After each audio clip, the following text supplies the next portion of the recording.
দাদু হসপিটালে মৃত্যুর সাথে লড়াই করছে, তাই ভাবলাম একবার শেষবারের মতো দেখে আসি। তো কেমন আছে বন্ধুগণ? আমরা এতদিন শুনে এসেছি যে যুগের সাথে তাল মিলিয়ে চলো, নয়তো পিছিয়ে পড়ো। কিন্তু এখন এসে কিছু লোককে দেখে মনে হচ্ছে ওটা তাল মেলানোর কথা বলেনি, ওটা তাল মারার কথা বলা হয়েছিল। যেখানে নাতনি যাচ্ছে দাদুর বিয়ে দিতে হাসপাতালে, আবার দেখছি ঝড়ের সময় গরু গোয়ালে না ঢুকে গোবর লেপছে নিজের মুখে। কেউ কেউ আবার ফুল সজ্জা না করে ফুল দেখাচ্ছে জুম করে। তো চলো দাদুর ভোজ খেয়ে একটু ফুল সজ্জা দেখা যাক।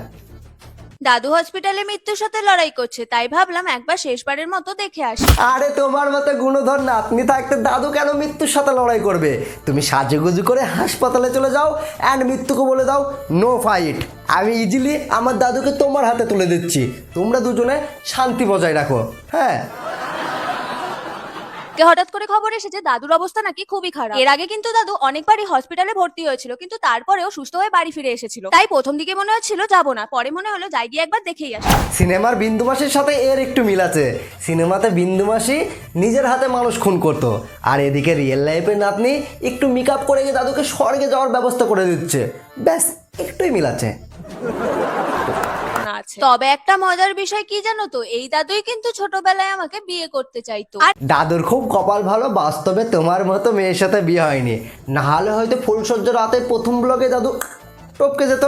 করো আর মরো, ব্লগ চলবে, ব্লগ বন্ধ হবে না, কন্টিনিউ। এখন কিন্তু হসপিটালে যাওয়ার জন্য আমার লুকটা রেডি হয়ে গেছে। নাও এবার তোমরাই কমেন্টে জানাও আমাকে কেমন লাগছে, আর সাথে নেক্সট ভিডিওর জন্য সাবস্ক্রাইব করতে ভুলো না। বাই।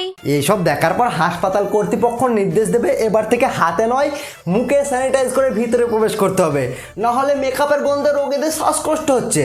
আর মেকআপ করা ব্যক্তি যদি ব্লগার হয় তাহলে তো কোনো কথাই নেই, রোগী ডাইরেক্ট পটল তুলতে চলে যাবে। হ্যাঁ, এই দেখো আমার দাদু একটু পরে মরতে চলেছে। যদি ভিডিওটি ভালো লাগে অবশ্যই লাইক কমেন্ট করে দেবো।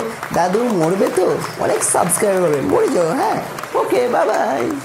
সো হ্যালো গাইস, আজকে আমাদের ফুল সজ্জা আর ফুলের বিছানা রয়েছে। যদিও আমাদের এখন 4টে বেজে গেছে, ফুলে ফুলময় হয়ে গেছে গোটা বিছানা। অনেক কষ্টে টাকা জমিয়ে রিসার্চ করেছিলাম আইপিএল এর ফাইনাল ম্যাচ দেখবো বলে, আর এদিকে এরা তো নিজেদের খেলা দেখাচ্ছে। হাট, নোংরা কথা করে, যা যা।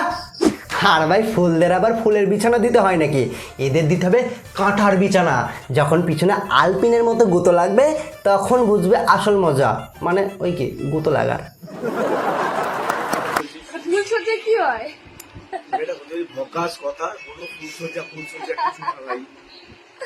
ভাই বলে আরে ছোটবেলায় যারা বাচ্চা হওয়ার গল্প করতো এবং বলতো বাচ্চা নাকি ছাদ ফুটো হয়ে স্বামী স্ত্রীর মাঝখানে চলে আসে, তারাই এখন বড় হয়ে ফুলসজ্জার ব্লগ করছে। আর আমরা ভাই ক্লাস 8 বা 9-এ প্রথম ফোনে ভিডিও দেখেছি, আর এদের বাচ্চাগুলো তো ভিডিও শ্যুট করা দেখেই জন্মগ্রহণ করবে। কত অ্যাডভান্স! তো গাইস, তো আজকে আমাদের এখানে ঝড় আসবে, তাই আমি ভাবলাম তাড়াতাড়ি আমি একটু রেডি হয়নি, ঝড় আসবে বলে কথা। তো তাড়াতাড়ি আমি একটা জিন্স আর একটা ক্রপটা বের করে নিয়েছি, তারপরে দিদি থেকে একটু ধার করে এই ঘড়িটা নিয়ে নিয়েছি, একটু লিপস্টিক করে নিয়েছি, একটু নাকে মুখে সব জায়গায় নিয়ে নিয়েছি, আর একটু টিপ করেছি। তো ভাই আমি চাই সাইক্লোন দেখতে। এইসব দেখে ঝড়ও বলবে আরে আমি ঝড় রে ঝড়, তোর বাপ দাদুরা আমাকে খুব ভালোভাবে চেনে, আমার মান সম্মানটা রাখলি না, যা আগে গিয়ে ঘরে গিয়ে নিজেকে বাঁধ। তা না মেকআপ মারাতে এসেছে, বাবার বিয়ে লেগেছে জানা। হাট, যা যা। যদি তোমরা মনে করো যে আমার এক্সাম শেষ হয়ে গেছে, তাহলে কিন্তু একদমই না। আমি কিন্তু বলেইছিলাম যে আমাদের বংশের একজন মারা গেছেন আর আমাদের গুরুদশা চলছে, তো সেই বাড়িতেই আজকে শ্রাদ্ধ অনুষ্ঠান। আরে আজব দুনিয়া, মানুষ শ্রাদ্ধ বাড়ি যাচ্ছে না র্যাম্পে হাঁটার জন্য প্রস্তুতি নিচ্ছে, ধরতেই পারবেন না। আর কথাই বলে না যেমন কর্ম তেমন ফল, এটা যদি সত্যি হয়ে থাকে এরা যখন মরবে এদের আত্মস্বজনরা তো বক্স বাজিয়ে মানে নাচতে নাচতে এদের ভোজ খেয়ে যাবে। হ্যাঁ, যেমন কর্ম তেমন ফল। আর যেহেতু আমরা খুব গরমে দুপুরবেলা বেরোচ্ছি, তাই জন্য একদম কোনো মেকআপ আমি এখানে ইউজ করিনি। এবার আরে না না, একদম না, আমাদের দিদি মুখে মেকআপই করেনি, আগেই তো মুখটা ঘষে মেজে পরিষ্কার করে রেখেছে।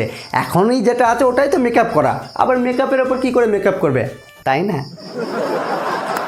আজকের এই লুকটার সাথে এই হিলসটা খুবই মানাচ্ছিল। হিলটা জাস্ট কিনেছিলাম একটা ফটোশুটের জন্য, বাট দেখলাম আজকের লুকের সাথে খুব মানাচ্ছে, তাই ফটাফট করে ওয়্যার করে নিলাম। এইসব গরিবের আলিয়া ভাটদের আগে থাকতে রাজনৈতিক নেতাদের মতো কর্মসূচি সেট করা থাকে, সামনে যে অনুষ্ঠানে পড়ুক না কেন এই হিলস, এই জামা, এই লিপস্টিক কামড়ে কামড়ে খেয়ে যাবে, ব্যাস। আর এই ওয়্যার করা মামুনিদের কাছে শ্রাদ্ধ বাড়িটা হলো শ্রাদ্ধ বিয়ে, আর শ্রাদ্ধ বাড়ি এবং বিয়ে বাড়ির মধ্যে পার্থক্য করার জন্য তো একটা ব্রেন থাকা দরকার, সেটাই তো এদের কাছে নেই। আচ্ছা তোমরা কি কোনোদিনও তোমাদের এক্স এর বিয়েতে নেমন্তন্ন পেয়েছো?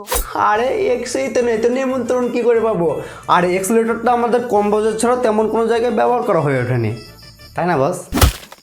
হ্যাঁ ঠিকই শুনেছো, আসলে আমার এক্স এত ছেঁচড়া যে তার বিয়েতে আমাকে নেমন্তন্ন করলো। তুমি বলছো নাকি তোমার এক্স হ্যাঁসরা? এ বাবা, তাহলে তুমি কি?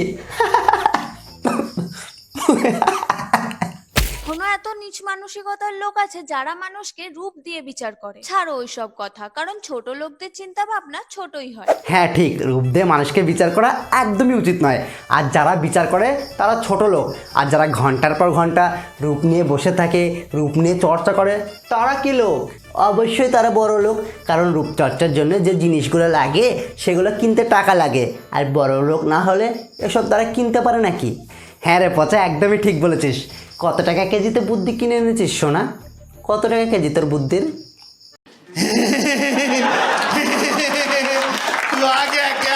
তো বন্ধুগণ, আজকের মতো ভিডিও এখানেই শেষ করছি। যদি ভিডিওটি একটু হলেও ভালো লেগে থাকে অবশ্যই লাইক কমেন্ট করে দিও, আর চ্যানেলটি সাবস্ক্রাইব করে দিও। আর নিচে ডিসক্রিপশনে আমার ইনস্টা এবং ফেসবুকের লিঙ্ক দিলাম, যদি মনে হয়ে থাকে তো ওখানে চলে এসে গল্প হবে, আড্ডা হবে, ফ্রেন্ড রিকোয়েস্ট পাঠিয়ে দিও, ফলো করে নিও। আর দেখা হচ্ছে খুবই তাড়াতাড়ি এবার থেকে নিত্য নতুন ভিডিও আসবে, কারণ সাহস হয়ে গেছে ভিডিও করা। আর গরমটা একটু কম, বৃষ্টি হয়েছে গতকাল।